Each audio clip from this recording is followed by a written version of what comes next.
Before taking refuge, he was a vegetarian. After taking refuge, he practiced sleeping sitting up. He never lay down, never allowed his ribs to touch a mat or bed. He also never ate afternoon. After his uncle had been cultivating for roughly 5 years, he knew himself on what day he was going to go to rebirth, die. He addressed the members of his household, saying, "On such and such a day I am going to live. You must not cry or grieve. Most of all, I would like to see the fellow son. If he could come, then would be the very best, but I do not know where he is at present, and have no way to send him a letter. Everything else I can let go of, but this one wish alone remains unfulfilled." When the day arrived, he sat upright, and without any illness he died sitting. After his death, many people in his village had a very strange dream. They all dreamed that they saw two young ladies dressed in dark robes in front of him, leading him off to the west. This is what his wife later told me. Sitting in full lotus is a most important factor in cultivation of the way. If you can master it, it will be extremely beneficial for you in your cultivation. Having finished speaking the Sutra of Limitless Principles, Shakyamuni Buddha sat in full lotus and entered the samadhi of the station of limitless principles. To enter into the samadhi of limitless principles is also just to enter into the real market samadhi, where only the real market remains. Body and mind are unmoving. Someone may ask, when the body does not move, we can observe this, but how can one know if the mind is unmoving? If your body does not move, then your mind may also be unmoving. Once your body moves, your mind moves as well. Therefore, those who have entered samadhi do not move either in body or mind. The mind or heart being discussed here in Chinese, mind and heart are represented by the same character. It's not the lump of flesh within your chest, it is the true mind. Whether or not you enter samadhi, the true mind is basically unmoving. So the text says, body and mind unmoving. Why is it unmoving? Because the Buddha has entered samadhi. His body and mind have obtained the realm of the clear, pure, basic source. For this reason, the body and mind are unmoving. This has been a discussion of the second, the pattern of entering samadhi. Sutra. At that time, there fell from the heavens a rain of mandarava flowers, Maha-mandarava flowers, Manjushaka flowers, and Maha-manjushaka flowers, which were scattered upon the Buddha and the entire Great Assembly. Commentary. This passage of text is the third, the pattern of the raining of flowers. At that time, when Shakyamuni Buddha had entered samadhi, body and mind are unmoving. At that very same time, there fell from the heavens a rain, falling down out of the sky, of mandarava flowers. Mandarava is a Sanskrit word. Mandarava flowers are interpreted as white flowers, or as flowers which go along with one's wish. Mahamandarava flowers are the big variety of white flowers. Manjushaka flowers are red flowers. Mahamanjushaka flowers are huge, deep red flowers. These were the flowers which were scattered upon the Buddha and the entire Great Assembly. All present in the Dharma Assembly received the offering of flowers. What does the rain from heaven of these four kinds of flowers represent. They represent the dwellings, practices, dedications, and grounds. In the Suragama Sutra, we have already heard about the 10 dwellings. They are represented by the Mandarava flowers. The Mahamandarava flowers represent the 10 practices. The Manjushaka flowers represent the 10 dedications. The Mahamanjushaka flowers represent the 10 grounds. Thus, the 4 kinds of flowers represent these 4 sets of positions, the 4 Bodhisattva levels, which were scattered upon the Buddha. The flowers drifted down and settled upon the Buddha and upon the entire Great Assembly as well. The entire Great Assembly. In cultivation, everyone must pass through the 10 dwellings, the 10 practices, the 10 dedications, and the 10 grounds. This then has been a discussion of the third, the portent of the raining of flowers. Sutra. All the Buddha universes quaked in 6 waves. Commentary. All the Buddha universes quaked in 6 waves. This is the fourth portent of the shaking of the earth. Why was it that all the Buddha universes quaked in 6 waves? It was because Shakyamuni Buddha was about to speak the Dharma Flower Sutra. Before he spoke the Dharma Flower Sutra, these various occurrences took place to indicate and point out the great significance of the sutra. That is why all these days manifested. All the Buddha universes refers to all the universes in which there are Buddhas. They all quaked in 6 waves. The 6 types of earthquakes have been explained many times, and in fact I have quizzed you on them once. Some of you may remember one of them, some 2, some 3, others 4 or 5, but nobody remembers all 6.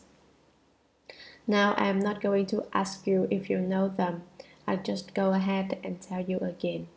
The 6 types of earthquakes are 1. Banging, 2. Roaring, 3. Crackling, 4. Shaking, 5. Surging, and 6. Rising. The first 3 refer to sound, the second 3 refers to movement. So the visible appearance of the earthquake as it shakes, rises, and surges. One set is sound, the other is movement. The 6 types of earthquakes represent the 6 faculties: eye, ear, nose, tongue, body, and mind. Generally speaking, there are 6 types of earthquakes, but if one wishes to expand the explanation, there may be said to be 18 types of earthquakes by virtue of the fact that each of the 6 have 3 applications. 3 times 6, of course, is 18, and they represent the 18 realms of sense. The 18 realms of sense are composed of the 6 sense of faculties, the 6 sense of objects, and the 6 consciousness. How do each of the 6 types of earthquakes turn into 3? Let's take the 4th, shaking, for example. The first is shaking, the second is universal shaking, and the third is everywhere universal shaking. That's 3. Banging works the same way. Banging, universal banging, and everywhere universal banging. There's also roaring, universal roaring, and everywhere universal roaring as another 3. Crackling, universal crackling, and everywhere universal crackling are another 3. Surging, universal surging, and everywhere universal surging are another 3. Rising, universal rising, and everywhere universal rising are yet another 3. That makes it 18 in all. What is meant by the set of 3? Shaking refers to shaking in one particular place. Universal shaking is the shaking in one set of 4 continents.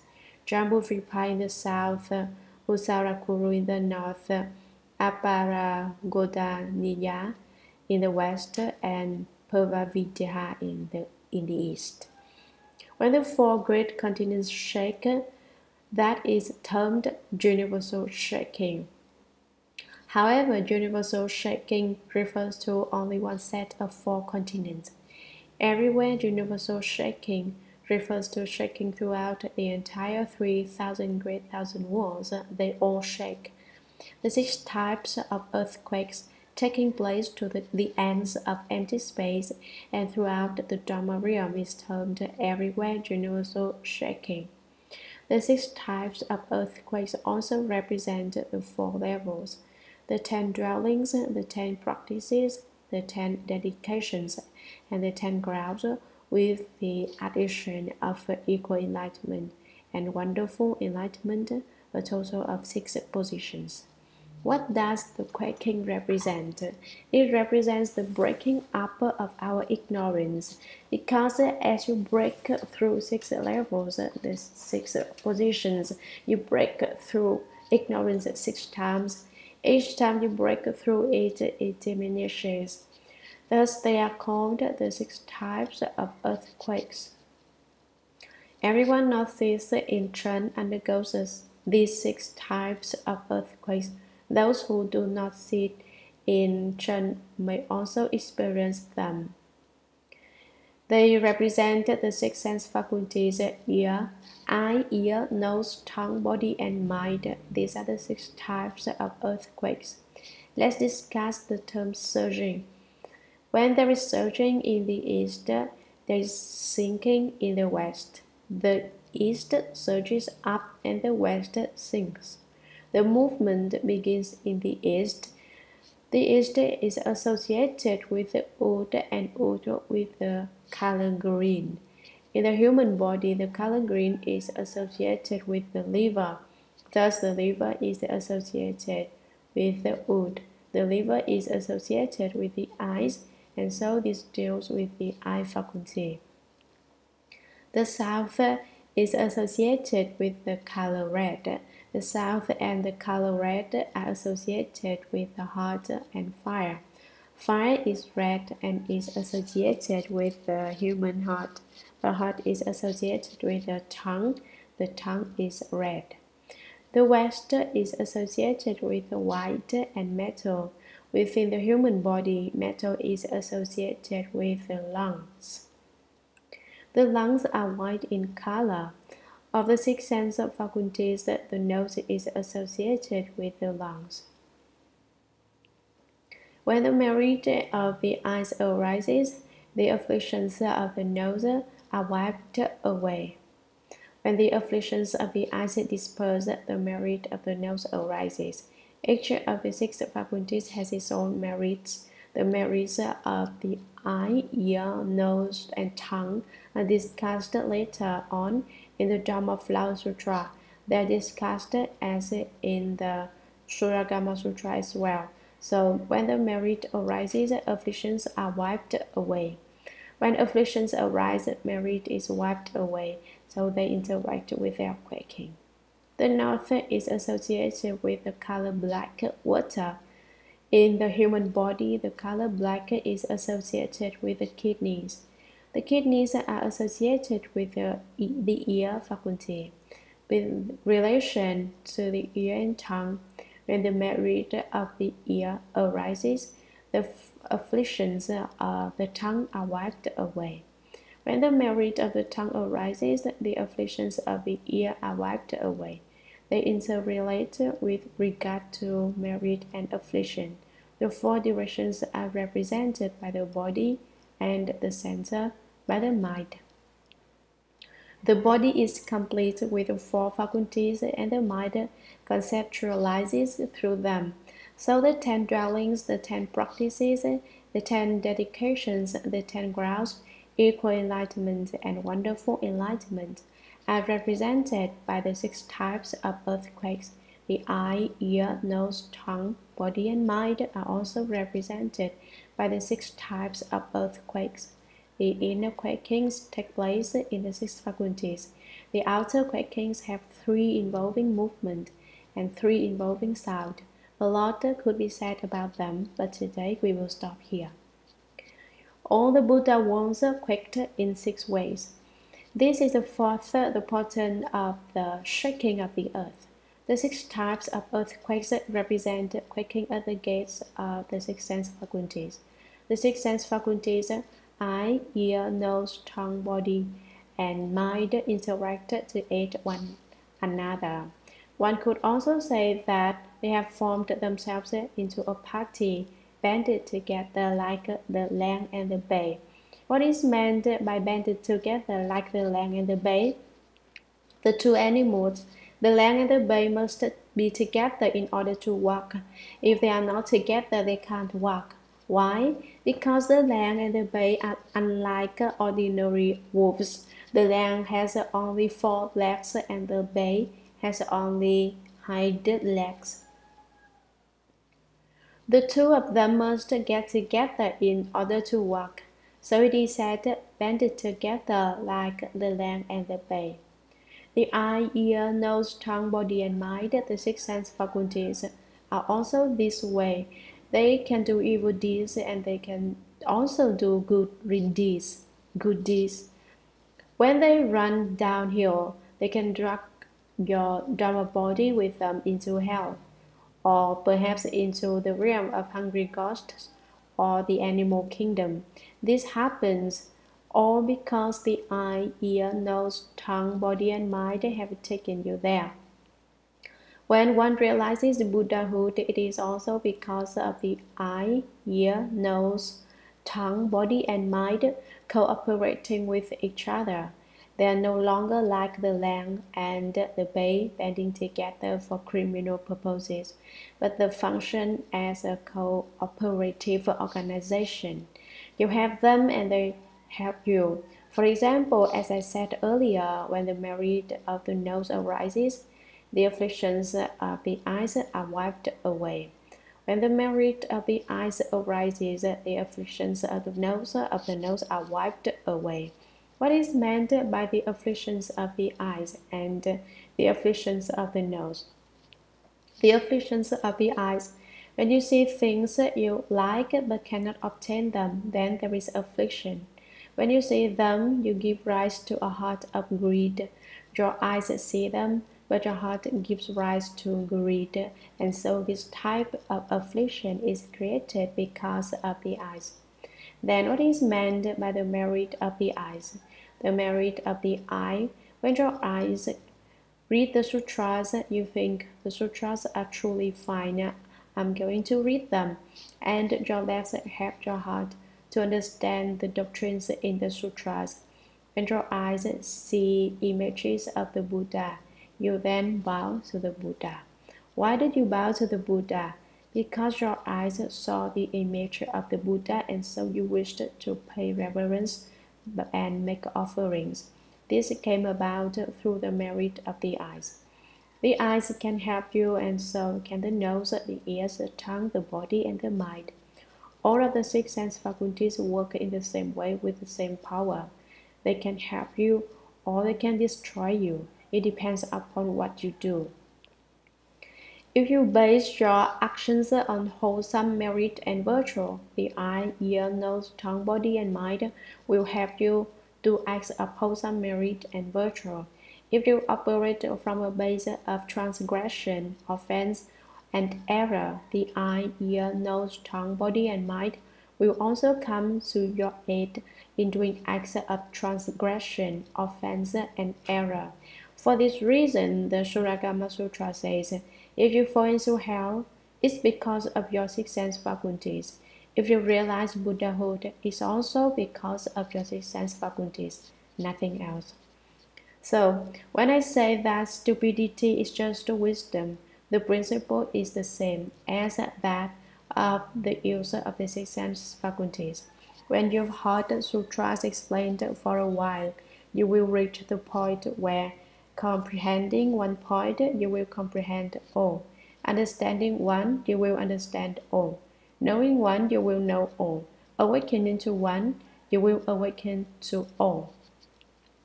The inherent nature is like empty space. It contains both the true and false. The inherent nature of human beings is just like empty space. Contained within empty space, there is both true and false. Awaken to and fathom the basic substance in one penetration, penetrate all. Once you have understood the doctrine of the inherent nature, then when you understand one thing, you will understand everything. Take, for example, eating. Why do we eat? To satisfy the hunger in our stomachs. All of our food and drink, whether it tastes good or bad, is merely to satisfy our hunger stomachs. It all serves the same purpose. Why do we wear clothes?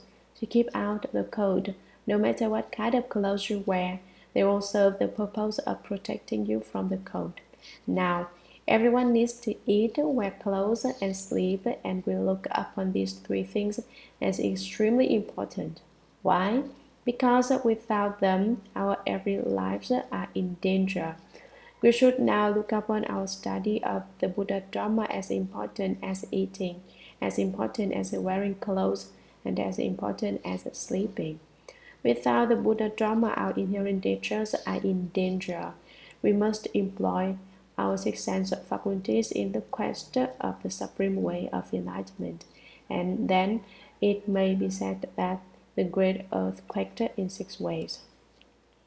Those who have not sat in dhyana meditation will not know of this, but those who have may have experienced the sudden jerking of one of their hands, or perhaps their eyes, nose, or ears will shake. This is the manifestation of what is termed the quaking of the 6 faculties. At the point of most extreme stillness, the light penetrates through, and another heaven appears. When you work intensely, when your efforts reach their most extreme point, another state entirely manifests. Last summer, during the Vajra Sutra sessions, someone had some experience with this. As she sat there, her hand would suddenly and involuntarily jerk up into the air. This is the transformation undergone by the body. When there is a movement, there is change, and with change comes transformation. Those who have applied effort and obtained skills such as this must still receive the guidance of a genuine bright teacher in order to avoid taking the wrong road. Without the guidance of a genuine bright advisor, a good knowing advisor, it is very easy to go astray, to become frightened, and then not dare continue to apply effort. If anyone experiences these kinds of states, they should not be frightened, for they are just one of the 6 types of earthquakes. The doctrines of the sutra in the sutras must be applied to our own bodies and our own natures. What are the sutras for? They are to point out to each one of us personally the road which we should walk down. That is why the Buddha spoke so many sutras. The roads are all contained within the natures of each one of us. The Buddha taught 84,000 Dharma doors to cure the 84,000 kinds of bad habits and faults of living beings. We ourselves may be unaware of our faults and continue to be influenced by them in our actions. Running after our faults, turned by them, we take it as happiness. In reality, day by day, we sink lower and are unaware of what is happening. So, in the sutras, the Buddha clearly points out the path to each one of us. The 6 types of earthquakes are not separate from our own 6 sense faculties. Why do the 6 sense faculties quake? The quaking represents the destruction of ignorance. Why are there 6? Because ignorance is broken through 6 times. Ignorance is broken at the first fruit, at the second fruit, at the third fruit, and at the 4th fruit. Then ignorance is broken at the level of equal enlightenment. Having broken through ignorance at the level of equal enlightenment, one realizes Buddhahood. So the 6 types of earthquakes represent these 6 levels, 6 positions: the first fruit, second fruit, third fruit, 4th fruit, bodhisattvahood, and Buddhahood. This has been a general explanation. of the 6 types of earthquakes.